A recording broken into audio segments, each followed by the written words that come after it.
Welcome to Show Pop. I'm Dee, and I break down the dynamics behind your favorite shows. Today, we're talking episode 2 of Family Empire Houston.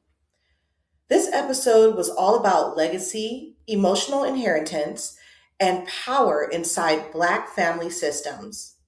Almost every storyline in this episode circles back to who has power, who gets heard, who gets access to land, love, business, or emotional intimacy, and how generational patterns shape adult relationships. Instead of breaking this thing down by scene, I'm going to analyze this episode by assessing individual and group dynamics, patterns, and behaviors. So grab yourself a drink, get comfortable, and let's get into it. Here we go. I want to start by discussing the comment Charlotte made about her sister Cheryl in the enchanted courtyard scene with Nikki, Cheryl, and Charlotte. It's a little bit heavy of a topic to start with, but I think it's necessary to bring light to this.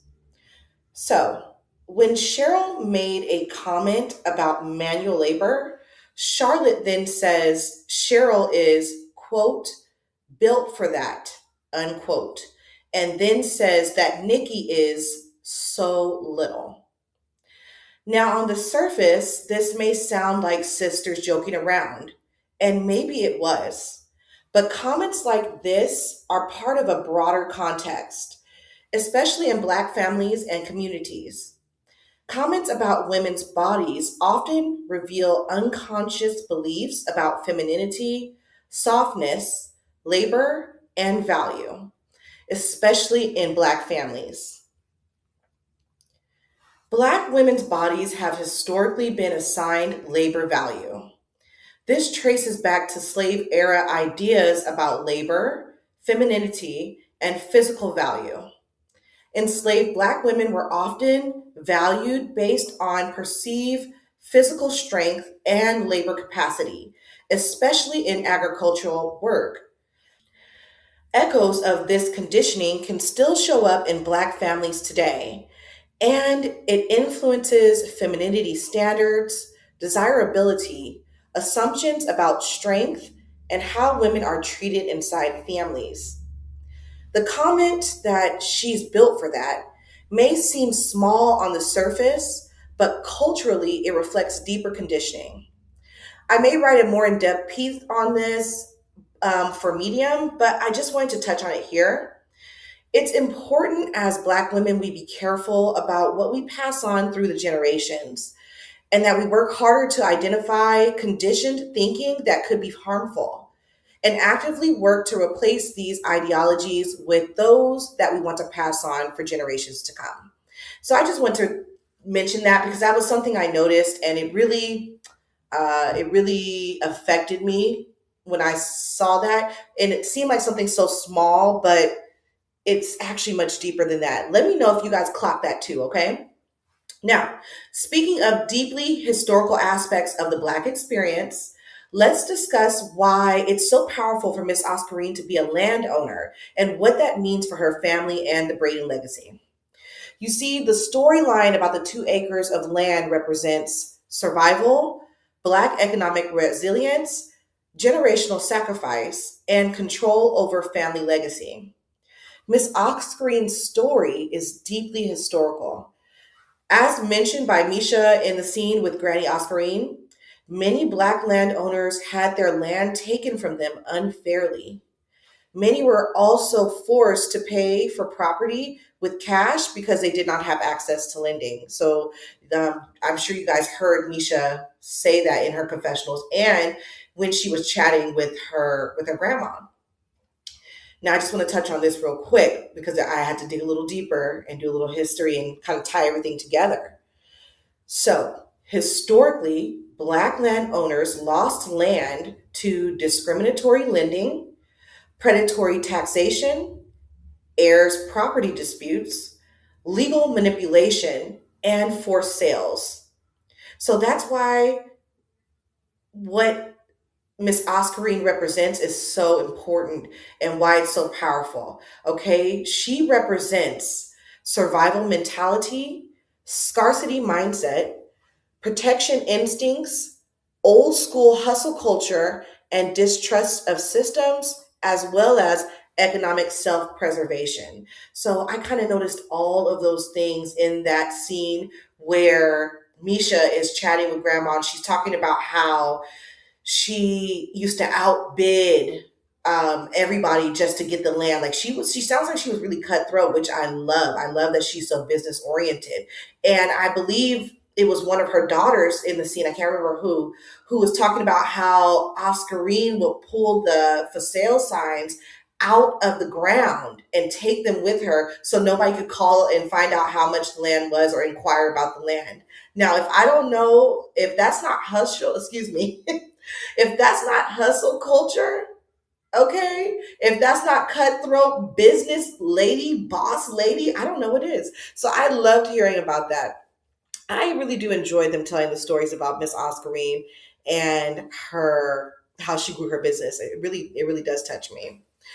So, but something to note, okay? In that scene, Miss Oscarine tells Misha that she's selling the land, not giving it away, okay? But that's important because we need to keep this in mind because it shows a deeper mindset.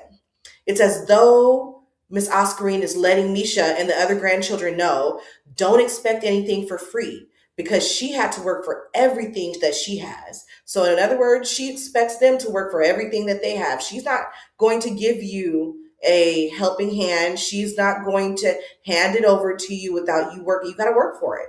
That's what I got from that. And I don't think there's anything wrong with that.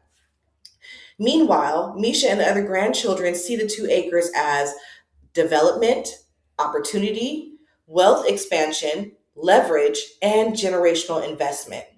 So the tension we are seeing in between Miss Oscarine and the grandchildren is a classic tension of preservation versus expansion. Speaking of tension, let's discuss the marriage family versus blood family tension that was present in this episode. Jaquita, that was the best example in this whole episode of the tension I'm talking about. Jaquita is caught between Chris and the Bradens, pretty much. Jaquita's husband, Chris, comes to her with complaints about how he's being treated by the sister cousins in the business. And on the other hand, Misha and Nicole come to Jaquita about her husband's professionalism and his role as an employee in the company. Now, Nicole actually says something that we should really take notice of here. At the family meetup, she says to Jaquita, family is forever, husbands may not be. It felt harsh in the moment, but did she lie? Not one bit. No. And Jaquita even agreed. It's hard to hear, but it's the truth, right? Nicole also pointed out during that family hangout that they need a contract for Chris and they need to hold him accountable. So that was something else they discussed during that time. So to me, it feels like Misha and Nicole don't fully seem to trust Chris professionally. They've complained about his work ethic more than once in both episode 1 and episode 2. And here in episode 2, Nicole actually says she doesn't know a job where you can tell your boss what you're not going to do and still get paid. And honestly, I have to agree with Nicole. I don't know a job where I tell you what I'm not going to do. And they still send me a check every 2 weeks, okay?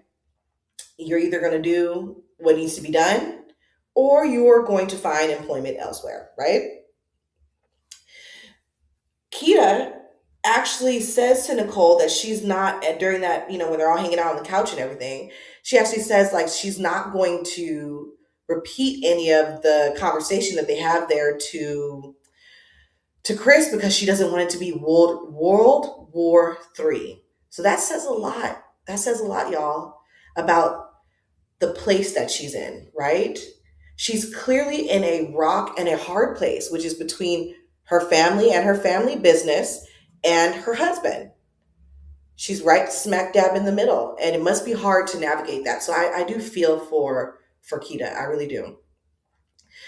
Meanwhile, Chris clearly feels excluded, undervalued, disposable, professionally undermined, and possibly emasculated. I felt like in both this episode and in the previous episode that Chris is constantly trying to fight for their respect and for a permanent place in the family, not necessarily in the business, but a permanent place. I feel like he feels disposable, to be honest, like I mentioned earlier. I really do get that from him, and that must be tough, you know? And that's what makes me ask, can spouses ever fully integrate into powerful family systems? What do you guys think?